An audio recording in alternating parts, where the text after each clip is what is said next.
നേരത്തെ വീഡിയോ ഇട്ടിരുന്നു, അതൊന്ന് നോക്കണം. പെട്ടെന്നൊന്ന് പറയാം. ഇത് ബുധമണ്ഡലം, ഇത് രവിമണ്ഡലം അല്ലെങ്കിൽ സൂര്യമണ്ഡലം, ശനിമണ്ഡലം, ഗുരുമണ്ഡലം അല്ലെങ്കിൽ വ്യാഴമണ്ഡലം, കുജമണ്ഡലം അല്ലെങ്കിൽ ചൊവ്വാമണ്ഡലം, ശുക്രമണ്ഡലം, ചന്ദ്രമണ്ഡലം. ഇനി ഇതിനകത്ത് കാണിച്ചിരിക്കുന്ന ഈ സിംബൽസ് ഇല്ലേ, ഈ ബുധമണ്ഡലത്തിൽ ഇങ്ങനെ ഒരു വട്ടം വരച്ചിട്ട് ഇങ്ങനെ ഇതാണ് ബുധന്റെ ചിഹ്നം. ഇത് സൂര്യന്റെ ചിഹ്നം, അത് എളുപ്പമാണ്. ഇതാണ് ശനിയുടെ ചിഹ്നം, ഇത് ഗുരുവിന്റെ ചിഹ്നം, ഇത് കുജന്റെ ചിഹ്നം, ശുക്രന്റെ ചിഹ്നം, ചന്ദ്രന്റെ ചിഹ്നം.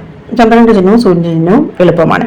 അപ്പോൾ ഇങ്ങനെ ഈ മണ്ഡലങ്ങളിൽ ഈ ചിഹ്നങ്ങൾ കാണുകയാണെങ്കിൽ ഫലങ്ങൾ പറയാറുണ്ട്. ഏകദേശ രൂപം വന്നാൽ മതി, ഇതുപോലെ തന്നെ ആവണമെന്നില്ല. നമ്മളൊന്ന് ഓർത്തിരിക്കണം. എന്നിട്ട് ആദ്യം വ്യാഴമണ്ഡലം എടുക്കാം. ഈ വ്യാഴമണ്ഡലത്തിൽ ഇങ്ങനെയൊരു ചിഹ്നം കാണുകയാണെങ്കിൽ ഏകദേശ രൂപം മതി.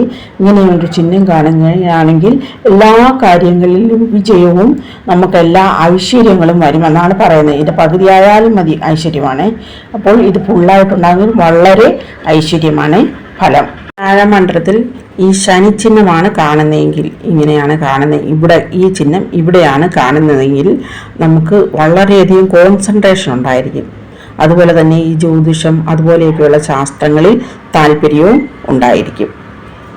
സൂര്യചിഹ്നം കാണുമ്പോഴുള്ള ഫലമെന്ന് പറയുന്നത് നല്ല വാക്സാമർത്ഥ്യമായിരിക്കും, ചിത്രരചനയൊക്കെ നല്ല താല്പര്യം കാണും, സംഗീതത്തിൽ നല്ല അഭിരുചി കാണും, എല്ലാ കലാപരമായിട്ട് എല്ലാ കലാകളിലും നല്ല അഭിരുചി കാണും, അതിൽ ഉയർച്ച ഉണ്ടാകാനുള്ള സാധ്യതയുണ്ട്. ഇങ്ങനെ തന്നെ കാണുകയാണെങ്കിലാണ്. പകുതിയൊക്കെ കാണുകയാണെങ്കിൽ കുറച്ച് ഫലം കുറഞ്ഞിരിക്കും, എന്നാലും കുറച്ച് ഫലമൊക്കെ കിട്ടുക തന്നെ ചെയ്യും. കേരളത്തിൽ ഇങ്ങനെ ബുധചിഹ്നമാണ് കാണുന്നതെങ്കിൽ അവർക്ക് നല്ല ഭരണപരമായിട്ടൊക്കെ നല്ല താല്പര്യം കാണും, പഠനത്തിൽ നല്ല മികവ് പുലർത്തും. അതുപോലെയാണെങ്കിൽ നല്ല ലീഡർഷിപ്പ് ക്വാളിറ്റീസൊക്കെ കാണും, അത് പ്രസംഗത്തിലൊക്കെ നല്ല കഴിവുകൾ വരും. ശുക്രചിഹ്നമാണ് കാണുന്നതെങ്കിൽ പ്രണയ സാഫല്യമൊക്കെ വരാനുള്ള സാധ്യതയുണ്ട്. നല്ല വിവാഹബന്ധം, തന്നെക്കാളും ഉയർന്ന നിലയിലുള്ള വിവാഹബന്ധം കിട്ടുകയും ചെയ്യും. ഒരു നല്ല ദാമ്പത്യം ഉണ്ടാകുകയും എല്ലാവിധ സുഖസൗകര്യങ്ങളും കിട്ടാനുള്ള സാധ്യതയുണ്ട്. മറ്റു രേഖകൾ എപ്പോഴും ഞാൻ പറയാറുണ്ട്, ഇത് തന്നെ കണ്ടിട്ട് നമ്മൾ ഫലം പറയരുത്, മറ്റ് രേഖകളും കൂടെ നോക്കണം.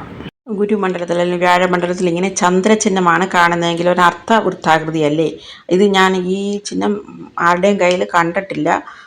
അതിൻ്റെ ഫലം പുസ്തകങ്ങളിൽ പറയുന്നതെന്ന് പറഞ്ഞാൽ നമുക്ക് നടക്കാത്ത കാര്യങ്ങളെക്കുറിച്ചുള്ള ആഗ്രഹങ്ങളും നടക്കാത്ത പ്രതീക്ഷകളും ഒക്കെ ആയിരിക്കും. എല്ലാ കാര്യത്തിലും ആ നടക്കാത്ത തരത്തിലുള്ള സങ്കല്പങ്ങളായിരിക്കും ഉണ്ടാവുക. അപ്പോൾ അതൊന്നും നമ്മൾ നിയന്ത്രിക്കണം. ചൊവ്വാചിഹ്നമാണ് കാണുന്നതെങ്കിൽ നല്ല ധൈര്യമുണ്ടായിരിക്കും, നല്ല ഊർജ്ജസ്വലനായിരിക്കും. അതുപോലെ തന്നെ പടനായകൻ അങ്ങനെയൊക്കെയുള്ള സേനാനായകൻ അങ്ങനെയൊക്കെയല്ലയോ, അതുപോലെയൊക്കെയുള്ളതാകാനുള്ള സാധ്യതയുണ്ട്.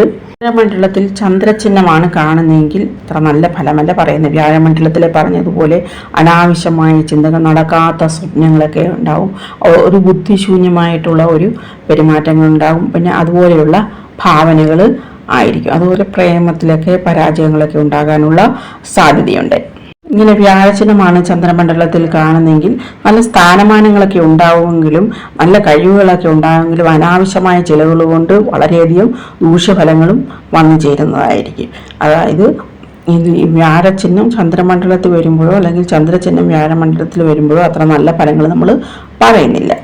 മണ്ഡലത്തിൽ ഇങ്ങനെ ശനിചിഹ്നമാണ് കാണുന്നതെങ്കിൽ അന്ധമായ മതവിശ്വാസം, അതുകൊണ്ടുള്ള ഭയങ്കരമായ പ്രശ്നങ്ങൾ, അതുപോലെ മനസ്സിന് സ്ഥിരത ഇല്ലാതിരിക്കാൻ, അതായത് മനസ്സിനെ നിയന്ത്രിക്കാനുള്ള കഴിവില്ലാതിരിക്കാനുള്ള സാധ്യതയുണ്ട്. കേരളത്തിൽ ഇങ്ങനെ സൂര്യചിഹ്നമാണ് കാണുന്നതെങ്കിൽ കലാപരമായിട്ടൊക്കെയുള്ള കഴിവുകൾ ഉണ്ടാവുമെങ്കിലും അതിൽ നിന്നും ഒരു നല്ല ഫലങ്ങളായിരിക്കത്തില്ല കിട്ടുന്നത്. അതിനുവേണ്ടി ദുർവ്യയമൊക്കെ ചെയ്ത് ഒരുപാട് പ്രശ്നങ്ങൾ ഉണ്ടാകാനുള്ള സാധ്യതയുണ്ട്, സാമ്പത്തിക പരാധീനതകൾക്ക് ഉണ്ടാകാനുള്ള സാധ്യതയുണ്ട്.